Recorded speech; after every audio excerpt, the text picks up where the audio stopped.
So Lisa, thank you so much for this interview. I thought it would be so fun to have a conversation with the case studies that drive the inspiration for this book. And you are such like a shining star of this personal brand that really multiplies itself and helps so many people. So how Thanks are for you having me. today? Doing great. Thank you so much for having me. So excited to be Absolutely. here. Absolutely. So I wanted to start with you just sharing a little bit about your background and your experience and kind of what led you to start thinking about this mission that now you share with everybody. Yeah, absolutely. So I'm an optometrist. I've been in practice for over 20 years. And I started off actually as a Navy optometrist. It was a great time. I had so much fun doing that. But then I actually transitioned into private practice. And during private practice, I decided that dry eye disease was the focus that I wanted to be on, partly because I myself suffer from dry eye. So I was kind of trying to help my patients, but then also help myself too with all the new advancements and technology and different pharmaceuticals. So that became really my passion right there. And as time went on, I became more and more passionate about this and decided that I really wanted almost all of my clinic to become only dry eye patients. So I really moved away from comprehensive eye care and into just this really specialty care for dry eye disease patients. And I've actually gotten to the point now where that's all I do is dry eye. I'm 100% dry eye. That's so cool. And I remember this moment where, way back in class, we were all talking about brands and our personal missions. And when you started speaking, you told everyone about dry eye and the passion you had for it. And I remember it's like, isn't dry eye like taken care of? Don't we have eye drops for that, right? And you presented Right. such a distinct point of view. Can you speak a little bit on that, not only about like this distinct point of view that we're kind of missing the point with dry eye, number Yeah. one, but number two, like why you felt so urgent about speaking toward that point of view, right? Like, what if we just left the problem hanging out there? Yeah, that's a great question. And it's still this sort of misconception in our eye care industry that dry eye is very simple, easy. All you need are over-the-counter artificial tears to treat it. But in fact, it's actually very, very complex. There's multiple etiologies, or other words, reasons why you have dry eye disease. And so when we try to figure it out, it's kind of like putting the pieces of a puzzle together or really peeling back the layers of that onion, trying to figure out, okay, what is actually going on here? What's the root cause of this disease? And how can we really best help the patient? Because in my experience, just over-the-counter artificial tears really aren't cutting it. And these patients need a lot more personalized care. So things, if we don't do anything about dry eye disease, it actually is chronic and progressive. So it's going to continue to get worse over time. And it's much easier to prevent in the beginning and treat that when it's in those early stages, the more mild stages, than, when we get to the severe stage, then we have a lot less options or treatment tools in our toolbox. So I became passionate about really getting the education piece out, really for initially it was actually for patients. I was trying to get this message out to the patients that, this is how you can help your dry eye. This is how you can prevent it from getting worse in the future. It's interesting when I ended up using my platform, using my social media to get this message out, there's actually another population that was receiving my message a lot more than the patients. And that was other doctors and people in the industry, actually, our eye care industry. So I kind of got this revelation almost that, okay, wait a minute, I'm trying to reach these patients, but if I can reach other patients' doctors, then I can reach a lot more patients because I am only one person, right? I have one small sphere of influence with my own personal patients. But if I can help those doctors, if I can help thousands of doctors help their thousands of patients, then this could just multiply exponentially and we could potentially help millions of people. And so that's what I get really excited about.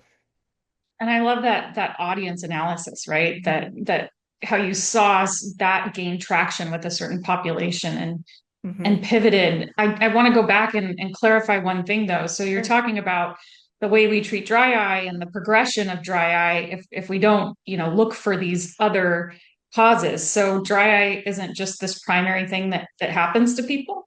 No, so there's lots of different reasons for it. And I would say one of the biggest reasons is actually screens and our digital device use. So there's even children now that are having problems and complaints of dry eye disease, which to me is really scary. These children, they're going to need, in the younger generations, are going to need their eyes to stay healthy for many, many years to come. And if we don't get the word out, then this is really going to be a terrible epidemic and a huge strain on the eye care industry and actually the work industry because dry eye disease has a huge effect on a patient's quality of life. They have trouble sleeping, they have trouble driving, they have trouble working. And actually, there's been studies that show that dry eye disease causes a decrease in work productivity. So this is definitely something that we need to, get more education on. But not even the younger generation. It can affect, of course, all ages. So it can, people that have diabetes, for example, they have suffer from dry eye disease more so than the general population does. So your systemic medications can cause it, topical medications. If you have actually sleeping disorders, there's a big kind of push now to educate about sleeping disorders. So there's been a huge link between sleeping, things like sleep apnea, and dry eye disease. So, it's that's why I said it's very complicated and Mm-hmm. it's not just, one and done, here's your artificial tears, have a great day. There's much more to it. So doctor's orders is not to treat too much screen time, diabetes, or sleep apnea with eye drops. Well, there's a lot more things so the thing is, so eye drops are just treating the symptoms. They're not Right? getting at Yeah. the cause of the problem. Yeah. So actually, 85% of dry eye disease is evaporative dry eye disease due to something called meibomian gland dysfunction. So not to get too technical, but we basically have little glands in our eyes and they secrete an oil that stabilizes the tear film. So things like not blinking enough or not having a good diet, they actually make your meibomian gland dysfunction worse. And so just putting artificial tears on there isn't really treating the root cause of the problem. But here's the great news. We have tons of new pharmaceutical agents. We have in-office procedures. There's so many different things now that we have to treat dry eye that we didn't have before. And all these newer treatments are actually getting at the root cause of the disease. So we can stop the progression of the disease and actually kind of get back to normal and prevent it from getting worse in the future.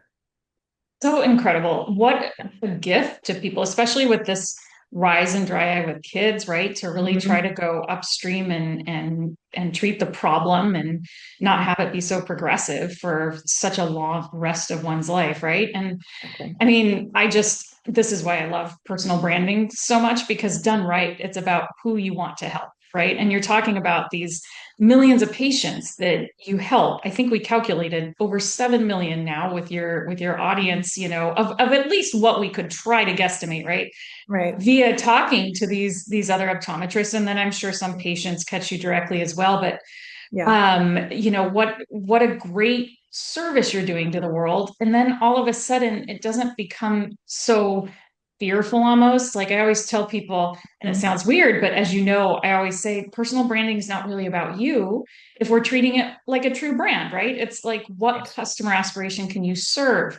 So did Mhm. finding that mission that gosh you've always had and you're so passionate about, but then finding and leading with that in every space, not just in person, but online. Did that help at all with the fear? Or is it like, oh gosh, every time you go to make a thought leadership piece or something, you have to swallow hard? That's a really great question too, because I do have a little bit of a fear, and my fear is that I'm going to be boring, because my audience is eye doctors, and so I think, okay, well, they've already heard this before, probably a few times, and this is going to be boring to them because it's just dry eye, right? But what I've found is that whenever I give a lecture, or sometimes the feedback that I get, usually on articles that I write, but especially in person, and when I'm doing these lectures and doing this continuing education to other doctors, I ask them, I say, is anyone doing this right now? Has anyone heard of this procedure before? Has anyone heard of this new pharmaceutical? Does everybody know how this works already? And it's I would say out of a typical lecture of 150 people, maybe only 5 people raise their hand. So this is actually brand new information to the vast majority of the people that I'm educating. And this doesn't happen just one time. It happens almost every single time that I lecture. So that is a great feeling to me that I am actually giving them new information. Clearly, there is a huge gap in education. And, so that every time that happens, it gives me more and more confidence that what I'm doing is really valuable and is absolutely needed for my fellow doctors. Isn't it crazy how much we overlook common knowledge sometimes? I mean, I'm thinking about Yeah. what you said and this this aha moment that people are having, and you could have just moved on as well and said we have, artificial tears for this, right? And look Yeah. at Yeah. the impact. And you're right. So we live in the same region, obviously, and did I ever tell you about when I took my son Jack to the eye doctor and I was talking about you, Yeah. and Oh, yeah. she's like, "Oh, Lisa, she or Dr. Hornick, Yeah. she Yeah. is on the cutting edge of everything, and then we both joked about how when we talk about you, our eyes feel a little dry and scratchy. Right. Right. So how do you feel like having this distinct point of view, not stopping, not just Yeah. taking these artificial tears as an answer? Someone that has suffered from dry eye themselves too, arguably knows exactly what the patient is feeling. Mhm. How do you think that having this point of view and having the courage, I think it's so courageous because every time we have a distinct point of view, that's new, that's pioneering, right? It Yeah. takes courage to step out and actually talk about it, right? What Yeah. if what if people say like, actually, you're wrong. You're wrong. Right. It's solved. There are those artificial tears, right? But Right. then you have the courage to say it's not solved. And despite the fear, you step out. How has Mhm. it changed things for you? I'm sure it must feel massively satisfying to know you're helping in that way. And then in your own career, what kinds of things has it maybe opened up or changed that you didn't expect or even that you did or wanted? Yeah, so it's a great feeling. It's very satisfying, very fulfilling. I love it actually. And I love the reaction that I get from other doctors. So I was just at a couple days ago, in fact, I was giving some lectures in Orlando, and there was a doctor that came up to me after my lecture and he said, "Thank you for that information. I'm going to rethink the way that I practice." And I'm going to Wow. change some things. Yeah, incredible. And I'm going to actually change the way I treat my patients based on what you said. And in fact, he could think of a handful of patients specifically that he may have overlooked something, or done something differently because of the new information that I gave him. And just that is worth it, right? Just changing one person's life, because then they're going to go back and change their patients' lives. So that's just the coolest feeling. And I love taking care of patients, but to be honest, I think I might love teaching even more. And that's a new thing that I found out when I started teaching, just how incredibly fulfilling. And as you're such a wonderful teacher. And I know you know the feeling. So that's been really awesome. And then another really interesting thing that has been fun is it gives me more flexibility. So I still see patients, but I don't see patients as much as I used to. And so taking a step back from patient care has given me just more flexibility. So instead of being in the clinic, 9 to 5 every single day, I have the flexibility to do more things like teaching and writing and consulting, things that I really enjoy that give me that flexibility, give me new challenges. I'm always learning. I love learning myself. So always Mhm. learning, doing something different. My days are never boring. They're always different. And I'm also able to, I'm a mom. I have two boys, as you know. And so it gives me that flexibility to be with them and be supportive to them. So it makes my career, I'm just very happy the way everything kind of, turned out. Yeah. That's awesome. And I love that it's almost like this is where a lot of people say, toward the end of my career, I want to be this person. And Yeah. you're here now, like arguably in the middle. So what comes in the next 5 to 10 years? What do you hope?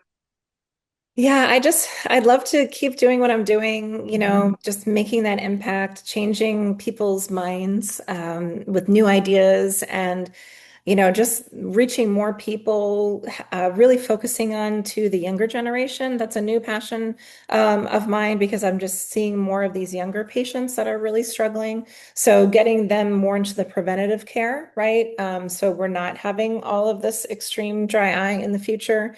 And another thing that I would really love is to do some international work.